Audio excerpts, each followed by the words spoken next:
Oh, yeah. Welcome to the JP8 Report.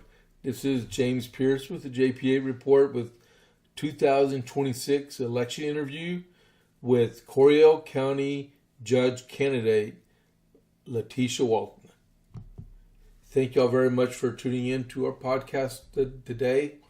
Before we get started, don't forget, if you're watching this, please click the follow button on the Rumble channel, and then click the like, which is the thumbs up, and then please share it out. So give Latisha a chance to get a few more people interested in her campaign. And with that, welcome to the podcast. Thank you for having me. Got distracted because of the cat. Don't worry, they do that in a regular podcast. Oh, So okay. they like to announce their presence. All right. Tell us a little bit about yourself. Well, I'm going up for Coryell County Judge. I'm 41 years old. I've been in Copper's Cove since I was 4 years old, and I am a neo-soul gospel artist as well. But other than that, I'm glad to be here. Where are you from? I was born in Heidelberg, Germany, but raised in Texas since I was 4. Okay. So I guess your parents are military? They're military. Okay. That's cool. Well, my father was in the military for 13 years. So. All righty. Well, where do you live in Coryell County? I live in Copper's Cove, Texas. And I love it. If anything, I don't want to leave it, but I know if it comes to certain reasonings, if God has me to go out somewhere to move, I would, but I want to stay here. Okay. Well, you realize you're like the only candidate either for commissioner or county judge that lives in Copper's Cove. All the rest of them live up toward Gatesville. Oh, I was thinking of moving. Yeah, that was the whole point. I was thinking of moving. All right. So what are the roles of the county judge? The roles of a county judge, you have to be 20. I thought it was 25, but it's 18 and up. Not only that, you have to obtain almost 30 hours of credits after. I thought it was 62, but I guess you don't really have to gain 30 hours of credits until later on. So, other than that, it's to help those who can't help themselves and help the county. Okay. Well, what are the qualifications to be the county judge? You have to be 18 and over. Also, you have to obtain 30 credits and more, or even after, or studies. And you have to be a Coryell County resident. Okay. So I think we got the two questions mixed up. That's when we go the roles. What are some of the things that the county judge's responsibility for doing? Oh, they are to help the county. They help with the finance, the agriculture, and they help with just the financing with the commissioner. So they make the final judgment when it comes to obtaining things in this county. Okay. All right. Well, how big of a problem is illegal immigration in Texas? Oh, it's big. And I understand, like, the immigrants, they're kind and everything, but it's causing our tax dollars. I had a friend when she was working with me. She was a foreign German lady, and she said she said, because I had to wait to get my paperwork, they should too. But in order to be in America, you have to have paperwork. You have to obtain that. So. Okay. And it's a huge issue right now because it's causing a lot of our tax dollars. Yeah. Well, are you pro-life? I am pro-life. I love kids. I just can't. It's a heart fetus inside of your stomach. Adoption instead of abortion. So. Okay. In response to Republican politics and politics in general, do you support closing the primary? In regards, I don't know if you understand, but where only Republicans vote in Republican primary and Democrats vote in Democrat primaries. Yes, because it can cause a wedge, and it's good to do that because it can cause a discord. So it's best to do that. Okay. Well, what are your views on term limits? Term limits? I think people should probably do maybe 2 or 3 terms.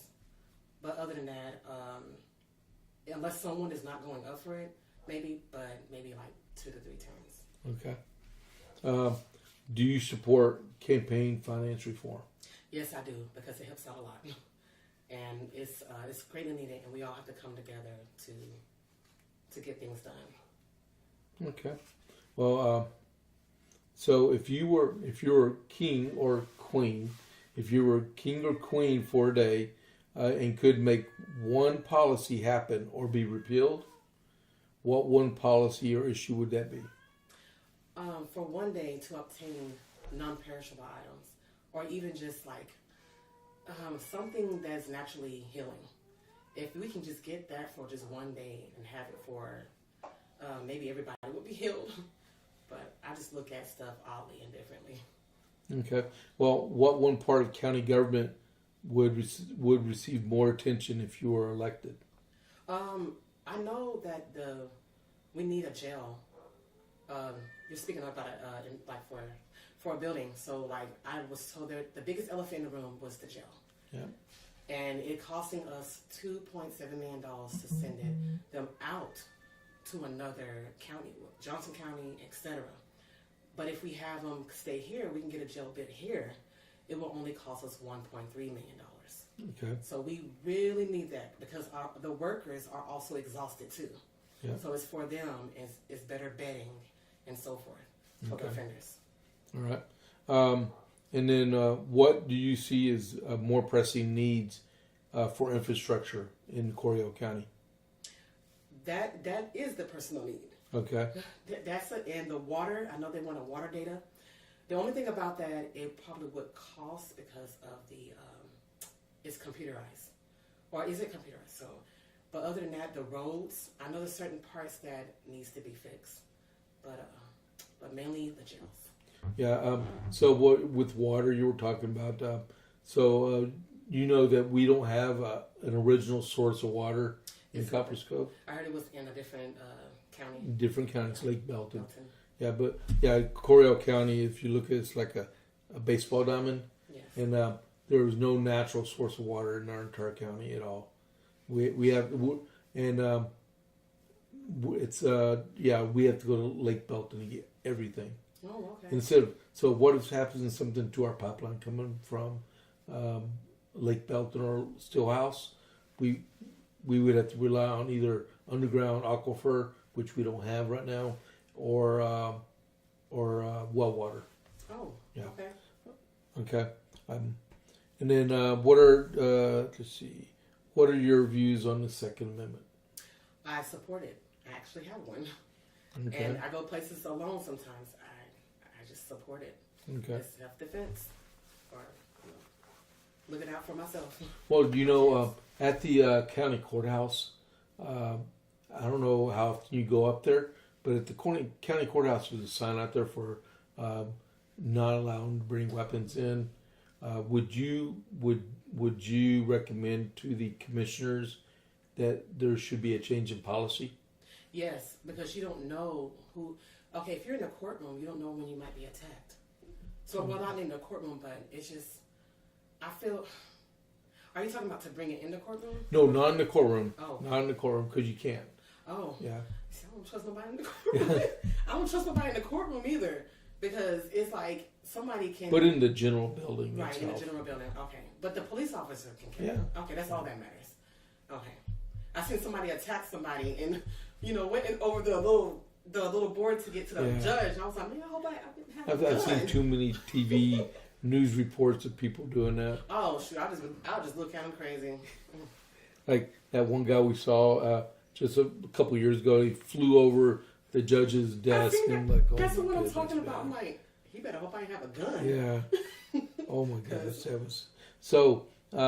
If you've been listening to a lot of the news around here, especially around Gatesville and Cove, concerning like with the Commissioner's Court and stuff, and they've been asking a lot of questions about transparency.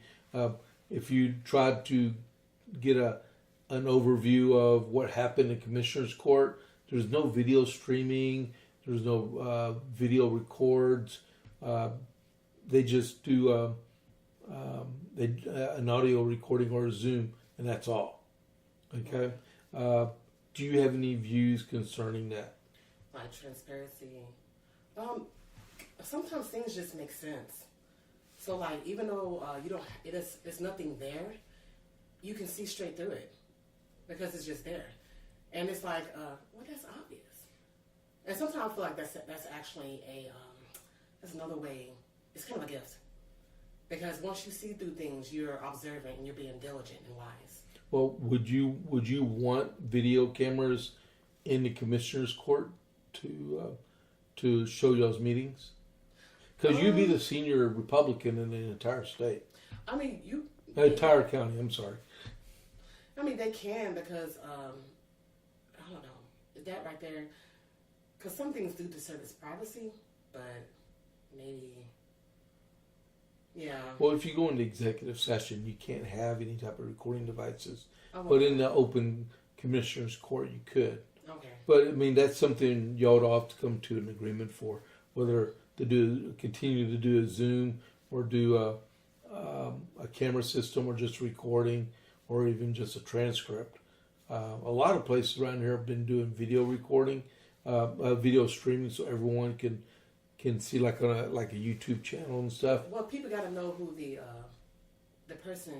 perpetrator is. Yeah. So there's so they can be, if they're at large, they know what to look out for. Okay. So that's the only thing I can think of.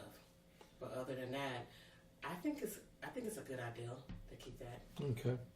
Well, would you be in favor of moving the commissioner court to an evening meeting? Sure. Yes. Like just to speak with the commissioner. Yeah. Yeah. I sure would. Okay. So after the March primary, right? There's no Democrat. So, well, if you were to lose the election, right? The primary. Mm-hmm. So right now there's 3 to go, right? Yes. And so we have the primary, and there's two remaining. Not you, but Mr. Irwin and Mr. Miller.